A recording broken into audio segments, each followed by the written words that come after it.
दोस्तों, इशिता ने उस गुंडे के बारे में सारा सच पहुंची है लेकर पुलिस स्टेशन। इस बात को लेकर जो सदगुल होता है रमन, वो भड़क उठता है। वो कहता, मुझे नहीं मालूम था कि ये सब कैसे हुआ और मैं परेशान हो चुका हूँ। इशिता कहती है, मुझे पता है कि उस जो आदमी था उसकी बेटी ये थिया नहीं थी, और आपको लगता होगा कि ये थिया सारा सच लाएगी। ये आप कभी भी नहीं समझ पाओगे, मगर मैं आपको एक ना एक दिन सच बताकर ही रहेंगे। और वो सोचते हैं और कहते हैं कि मुझे तो पता ही था। तब तक इसी बात को लेकर आलिया बहुत ही ज़्यादा समझाती हैं युग को, कहती हैं कि तुम कैसे मेरे बारे में समझ पाओगे। जिससे कहते हैं, मैं आज आपको ये बता रहा हूँ कि जीजू पहले से बदल चुके हैं। रूही आती है, उन्हें समझाती, कहती हैं कि बहुत ही जल्दी से वो संभल जाएंगे और आपको बहुत ही ज़्यादा प्यार करेंगे, और आपको लगता है तो मैं कुछ कह नहीं सकती हूँ। कहने लगते हैं कि हाँ, मौका तो सही है, बट आप ऐसा क्यों कह रही हो। कहने लगती हैं, मुझे पता है।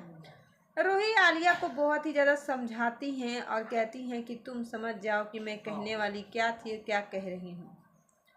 बस इसी बात को लेकर बहुत ही ज़्यादा सोचती हैं और उनको अंदाज़ा भी हो जाता है।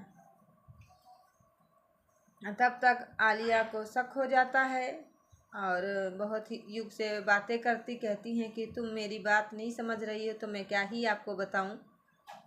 जानने के लिए बार बार पूछती हैं और उनको अंदाज़ा भी हो चुका होता है। कहती, कोई बात नहीं, जैसा भी हम लोगों के सामने है सच कभी छुपता नहीं है। इस बात को लेकर सोचती हैं, मगर इशिता कहती हैं कि चलो मुझे हॉस्पिटल में चलना है। भला परिवार पूरा हॉस्पिटल में एकत्रित हो जाते हैं। वहाँ पर कहती हैं इशिता, किस बाप की बेटी थी अभी कहीं आई नहीं है क्या? उसको अपने बाप की बिल्कुल भी फिक्र नहीं है। मैं परेशान हो चुकी हूँ, 4 घंटे से इंतज़ार कर रही हूँ, वो अभी तक नहीं आई है।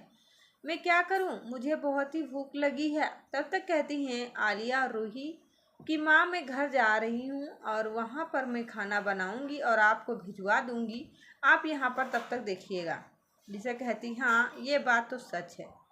आलिया, युग और सब लोग वहाँ से चले जाते हैं। सिर्फ रूही और जो इशिता हैं वही वो वहाँ पर रहती हैं, उनको समझाने लगती हैं। कहती, मुझे बहुत ही अच्छा लग रहा है तुम लोगों से बात करके। और इतना कहते ही बहुत ही खुश नसीब होती हैं इशिता, जो उस बाप की रक्षा कर पाती हैं। तब तक वहाँ पर अर्जित मिले हुए होते हैं गुंडों से। कहते हैं कि थिया, तुम थिया बनकर जाओगी, एक बाप की बेटी, आपको मुंह मांगा इनाम और पैसा दिया जाएगा। जिससे कहती, हाँ बताइए, मैं आपका काम ज़रूर करेंगे। वहीं पर सोचते ही अर्जित एक नया प्लान सोचते हैं। कहते हैं, किसी ना किसी चाल से इशिता फंस जाए और मैं बरी हो जाऊं। ये प्लान सोचते ही उनको अच्छी खुशी मिल रही थी। कहने लगते हैं, हाँ ये तो बात तुमने सच कहा है। बस इसी बात को लेकर अंदाज़ा लगाती हैं, फिर भी उनको समझ में नहीं आ रहा होता कि तुम कहना भी क्या चाह रही हो। एक बार नहीं, वो बार बार सोचती हैं, फिर भी थिया बनकर आ जाती हैं। वो जाती नर्स के पास, कहती हैं, मेरे पापा को क्या हो गया। वो नाटक करती हैं सिर्फ और सिर्फ अर्जित से पैसा लेने के लिए। जिससे इशिता को शक हो जाता है कि ये इसकी असली बेटी नहीं बल्कि नकली बेटी है। मुझे कुछ न कुछ तो ज़रूर जानना पड़ेगा, क्योंकि अब मुझे एहसास हो रहा है। बस इसी बात को लेकर बहुत ही ज़्यादा एक्साइटेड हो जाती हैं और उनको समझ में भी आ जाता है। तब तक कहती हैं, चलो मुझे कुछ ना कुछ तो ज़रूरी करना पड़ेगा। वहीं पर जानने के लिए बहुत ही ज़्यादा एक्साइटेड हो जाती हैं और उनको अंदाज़ा भी हो जाता है। तब तक कहती हैं, चलो वो हमें पता है कि सब क्या हो रहा था, जिसकी वजह से जानने के लिए बहुत ही ज़्यादा शॉक्ड हो जाती हैं और उनको अंदाज़ा भी हो जाता है। तो दोस्तों, हमारे वीडियो में कंटिन्यू बने रहिएगा। वीडियो हमारी अच्छी लगी तो चैनल को सब्सक्राइब करें, लाइक करें, शेयर करें। इशिता के ऊपर बहुत ही ज़्यादा धुआं ही धुआं कर देते हैं अर्जी, जिससे वो उनका सच नहीं जान पाती हैं और कहती हैं, मुझे भी आज अंदाज़ा हुआ कि तुम लोगों से कैसे बहस करनी थी। वो इशिता वहाँ से अपनी जान बचाकर बहुत ही दूर निकल जाती हैं, मगर उनको अंदाज़ा ये होता है कि आज नहीं तो कल मुझे कुछ न कुछ तो करना ही पड़ेगा। जिससे वो चुप रहती थी, कुछ बोल नहीं पाती और कहती हैं, चलो मुझे यहाँ से निकलना होगा। ये बात सुनकर बहुत ही ज़्यादा एक्साइटेड हो जाती हैं और उनको समझ में भी आ जाता कि हाँ तुमने किया तो किया क्या है।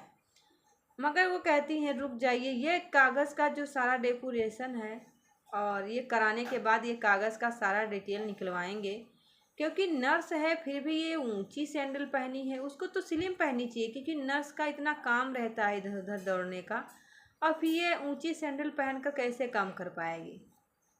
जिसे कहते हैं उनके पति रमन कि हाँ तुम्हारी बातों में लॉजिकल तो ज़रूर है, आखिर में रीज़न क्या है ये मुझे जानना पड़ेगा और मैं शांत नहीं बैठूंगा, मुझे पता है कि ये सब किसके वजह से हो रहा है।